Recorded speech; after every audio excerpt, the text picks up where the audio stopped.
আসসালামু আলাইকুম। আমি মোহাম্মদ সিফাত। আমি বর্তমানে পড়াশোনা করছি রাজশাহী বিশ্ববিদ্যালয়ে।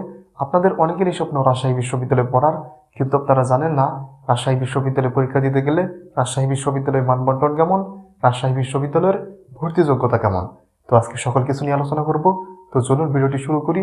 তবে একটা অনুরোধ, যারা আমাদের চ্যানেলে যারা নতুন তারা অবশ্যই আমাদের চ্যানেলটিকে সাবস্ক্রাইব করবেন আর আমাদের ফেসবুক পেজটি ফলো দিয়ে রাখবেন, কারণ রাজশাহী বিশ্ববিদ্যালয় নিয়ে যে কোনো আপডেট আমরা আগে জানাবো ইনশাল্লাহ। তো চলুন শুরু করি।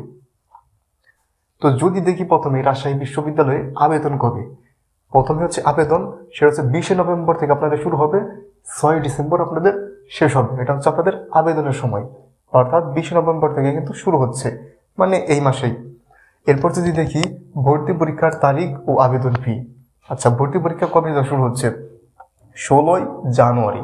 অর্থাৎ আপনাদের হাতে কিন্তু মোটামুটি 2 থেকে আড়াই মাসও বলা চলে না, তার চেয়েও কিন্তু কম আছে। 16 জানুয়ারি সি ইউনিটকে বলা হয় বিজ্ঞান ইউনিট। অন্যান্য বিশ্ববিদ্যালয়ে দেখবেন যে সি ইউনিটকে কিন্তু বাণিজ্য ইউনিট বলা হয়, কিন্তু রাজশাহী বিশ্ববিদ্যালয়ে সি ইউনিটকে বলা হয় বিজ্ঞান ইউনিট। তো এইটা দিয়ে পরীক্ষা শুরু হচ্ছে। আর এইখানে আপনার আবেদন ফি 1320 টাকা। এরপর হচ্ছে 17 জানুয়ারি এ ইউনিটকে বলা হয় মানবিক। এইখানে আপনার আবেদন করতে গেলে 1320 টাকায় লাগবে। এরপর হচ্ছে 24শে জানুয়ারি হচ্ছে আপনার পরীক্ষা কি বি ইউনিট, মানে যেটাকে বাণিজ্য ইউনিট বলা হয়। তো ঠিক আছে, এটা কিন্তু উল্টাপাল্টা হতে পারে, কারণ যখন অন্যান্য বিশ্ববিদ্যালয়ে এই ইউনিটকে বলা হয় বিজ্ঞান, আবার বি ইউনিটকে বলা হয় সাধারণত মানবিক, আর সি ইউনিটকে বলা হয় কি বাণিজ্য, কিন্তু এখানে একটু উল্টাপাল্টা আছে। উল্টাপাল্টা বলতে এইখান দিয়ে ঠিক আছে, কিন্তু অন্যান্য বিশ্ববিদ্যালয়ের সাথে তুলনা করলে তখন আর কি একটু উল্টাপাল্টা মনে হয়। আর এখানে আপনার 1100 টাকা লাগবে আবেদন করতে। আর এখানে কিন্তু মানে এই রাজশাহী বিশ্ববিদ্যালয়ে কি হয়, আপনার যে কোনো ইউনিটে যে কেউ আবেদন করতে পারে যদি তার যোগ্যতা থাকে। যোগ্যতা কি সেটা দেখাচ্ছি, যোগ্যতা কি কি লাগবে। আর পরীক্ষার কেন্দ্র হবে ঢাকা, চট্টগ্রাম, খুলনা, রংপুর, বরিশাল, আরও 2-3টা হচ্ছে, যেমন সিলেট এবং ময়মনসিংহ যেন কেন্দ্র পড়ে, সেই জন্য কিন্তু দেখলাম শিক্ষার্থীরা কিন্তু আন্দোলন করতেছে আমাদের বিশ্ববিদ্যালয়ে, যেহেতু আমরা কিন্তু দেখি স্মারকলিপি দিচ্ছে। তো এসব যেসব বিশ্ববিদ্যালয় আছে, যেমন ঢাকা বিশ্ববিদ্যালয়, চট্টগ্রাম বিশ্ববিদ্যালয়, খুলনা বিশ্ববিদ্যালয়, আচ্ছা রাজশাহীর নাম লেখা হয়নি, কারণ যেহেতু রাজশাহীতে তো পড়বেই, কারণ যেহেতু রাজশাহী বিশ্ববিদ্যালয় পরীক্ষা, তো রাজশাহীতে কিন্তু থাকবে। প্রত্যেকটা কিন্তু বিশ্ববিদ্যালয়ে আপনার কেন্দ্র পড়বে।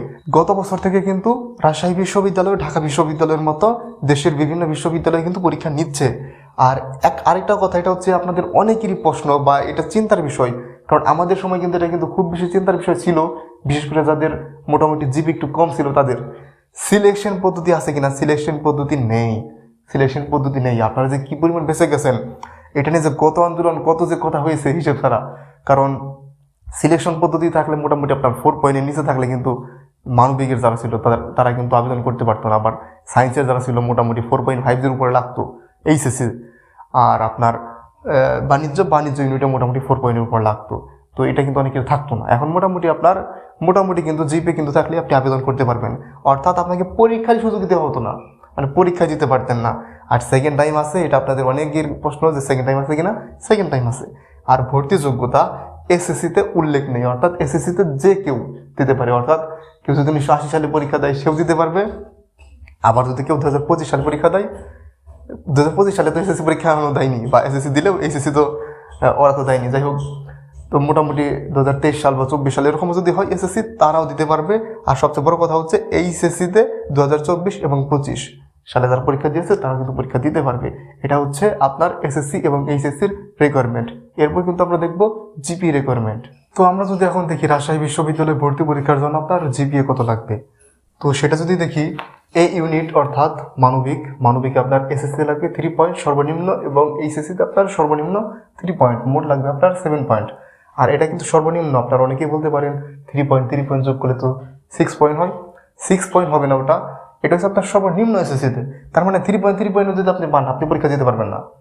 আপনার পেতে হবে, ধরুন এটা 3.50, এটা 3.50, বা এটা 3 পয়েন্ট পেলেন, এটা 4 পয়েন্ট পেতে হবে, এরকম। ঠিক আছে, মানে মোট হচ্ছে এক কথায় আপনার 7 পয়েন্ট লাগবে। এটাই হচ্ছে মেন কথা। মানে আপনার সর্বনিম্ন কিন্তু থাকলে শুধু পরীক্ষা দিতে পারবেন না।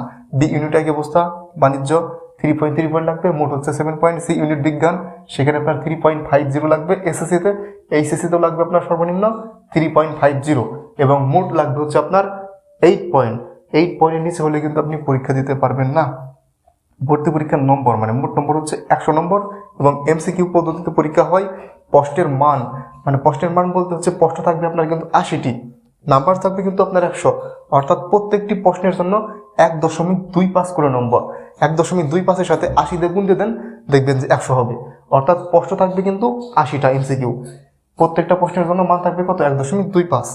তারপরে আপনার পাস মার্ক হচ্ছে 40, মানে আপনার যদি পাস করতে চান তাহলে আপনার 40 পেতে হবে, তাহলে আপনি পাস বলে গণ্য হবেন। আর যদি 40 পেলেই যে আপনি পাস, আর 40 পেলেই যে আপনি যে চান্স পেয়ে যাবেন এমনটা কিন্তু নয়, কারণ 40 কিন্তু এটা আপনার মানে সর্বনিম্ন যে পাস মার্ক সেটা, কারণ মোটামুটি এবছর যারা 60-61 পেয়েছে তারা আর কি মোটামুটি চান্স কিন্তু পেয়েছে, ইউনিটের কথা বলছি। তো আপনার মোটামুটি 55 আপ রাখতে হবে বা 57 আপ রাখতে হবে।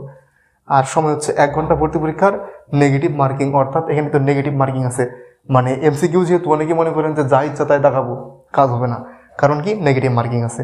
প্রত্যেকটি ভুল উত্তরের জন্য 0.25 করে নাম্বার আপনার কাটবে।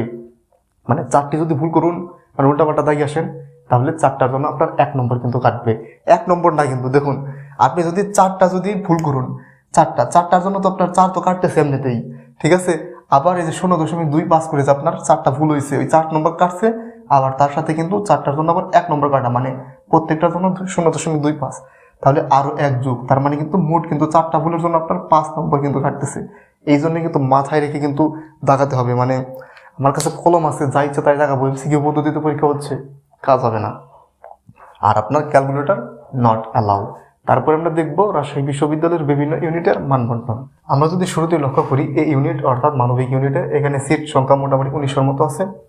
তো এখানকার মান বন্টন হচ্ছে, বাংলাতে হচ্ছে আপনার 28টি এমসিকিউ থাকবে, ওই যে বললাম যে 1.2 করে কিন্তু প্রত্যেকটি এমসিকিউর মান থাকবে, অর্থাৎ 35 নম্বর।